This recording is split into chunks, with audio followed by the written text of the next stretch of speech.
Hello, welcome to my channel. आज की date है 14 मार्च और आज होली की वजह से मार्केट को छुट्टी है। तो हम कल 13 मार्च की बैक टेस्टिंग करने वाले हैं। तो कल देखते हैं हमें कहाँ पे एंट्री मिल सकती थी और कहाँ पे हम प्रॉफिट बना सकते थे। तो कल मार्केट गैप अप ओपन हुआ। प्रीवियस डे के हाई पे इसने एक रिजेक्शन बनाया था।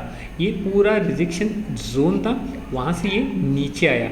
नीचे पिवट पॉइंट के पास इसने पूरा एक बुलिश एंगल्फिंग पैटर्न बनाया। 3-4 कैंडल नीचे से रिजेक्शन हुए, तो नेक्स्ट कैंडल पे अगर फॉलो थ्रू मिलता है तो हम एंट्री बनाएंगे या थोड़े से रिट्रेसमेंट पे हम एंट्री बना सकते थे। तो ये रेड कैंडल बनाया इसने और जैसे ही ये हैमर की तरफ हैमर हो रहा था तब हम एंट्री या क्लोजिंग पे हम एंट्री बना सकते थे। यहाँ पे एसएल होता प्रीवियस ग्रीन कैंडल या पिवट पॉइंट के पास और टारगेट हम 1:2 यहाँ तक प्लॉट कर सकते थे। तो ये थोड़ी देर के बाद इसने टारगेट अचीव किया। फिर ये रेजिस्टेंस के ऊपर के रेजिस्टेंस को इसने टच किया और वहाँ पे भी इसने एक बेरिश एंगल्फिंग पैटर्न बनाया जो ये रहा डेज हाई के पास और ऊपर रेजिस्टेंस के पास। यहाँ पे भी हम बेरिश एंट्री नेक्स्ट कैंडल पे बना सकते थे। एसएल होता रेड कैंडल के ऊपर यानी छोटा एसएल था, टारगेट 1:2 हम यहाँ तक प्लॉट कर सकते थे। तो ये यहाँ भी नीचे आया और इसने ये भी टारगेट हमारा हिट किया। इसके बाद ये पिवट पॉइंट इसने ब्रेक किया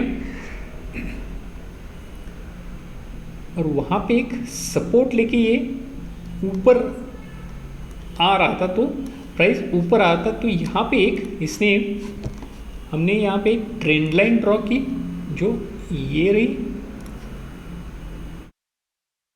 तो ऊपर से भी एक ट्रेंड लाइन बनती थी जो इस तरह दिखती थी। तो ये एक वेज पैटर्न इसने यहाँ पे बन रहा था। तो ये वेज पैटर्न अगर नीचे ब्रेक डाउन देता है तो हमें अच्छी खासी एंट्री मिल सकती थी, जो ये हुआ। तो यहाँ पे एक एंट्री हम डाउन साइड यहाँ पे भी एक नेक्स्ट कैंडल पे एंट्री बना सकते थे। एसएल प्रीवियस कैंडल के हाई का या पिवट पॉइंट तक हम बना सकते थे। टारगेट हम 1:2 यहाँ पे यहाँ तक प्लॉट कर सकते थे। तो देखते हैं यहाँ पे क्या होता है। तो ये बाइंग प्राइस के पास ही बना रहा। एसएल थोड़े से पॉइंट से हम बच निकला है, एसएल हिट नहीं हुआ और टारगेट इसने नीचे अचीव किया है। अगर यहाँ थोड़ा बफर रखना पड़ेगा हमें, वरना ये एसएल हिट कर देता। तो ये भी एक एंट्री थी निफ्टी की। इसके बाद हम देख लेते बैंक निफ्टी में हमें कहाँ पे एंट्री मिल सकती थी। बैंक निफ्टी भी गैप अप ओपन हुआ, R1 रेजिस्टेंस के पास ये नीचे आया। नीचे इसने एक पिवट पॉइंट के पास ये एक पैटर्न जैसा दिख रहा है, मॉर्निंग स्टार पैटर्न जैसा।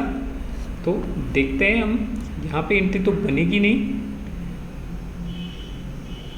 तो ये सीधा ऊपर आया, यहाँ पे एक रेजिस्टेंस था, वहाँ पे इसने ये प्राइस एक्यूमुलेशन कर रहा था। तो अगर ये ऊपर जाता है तो ये एक्यूमुलेशन बनता है और नीचे जाता है तो ये डिस्ट्रीब्यूशन बनता है। तो ये इसके बाद ये नीचे गया तो सीधे से यहाँ पे हमें एक डाउन साइड एंट्री यहाँ पे हम बना सकते थे। टारगेट 1:2 का हम यहाँ तक रख सकते थे। तो ये एंट्री हुई और ये सीधा नीचे आया।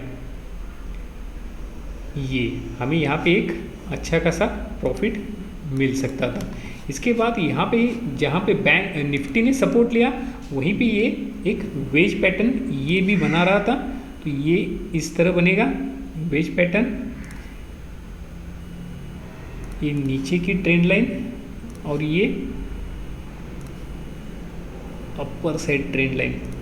तो ये अगर नीचे ब्रेकडाउन देता है तो सीधी सी बात है ये हमें यहाँ पे नेक्स्ट कैंडल पे एंट्री बना सकते थे डाउन साइड की। जो यहाँ पे अगर हम बनाते यहीं कहीं नेक्स्ट कैंडल शुरू होते ही और 1:2 हम प्रॉफिट पिवट पॉइंट के नीचे तक आता है तो यहाँ तक बना सकते थे, एसएल होता प्रीवियस कैंडल के हाई का। तो देख लेते इसने ये थोड़ी देर हमारी प्राइस एंट्री प्राइस के पास ही रहा और उसके बाद ये नीचे आया। इस पैटर्न में हम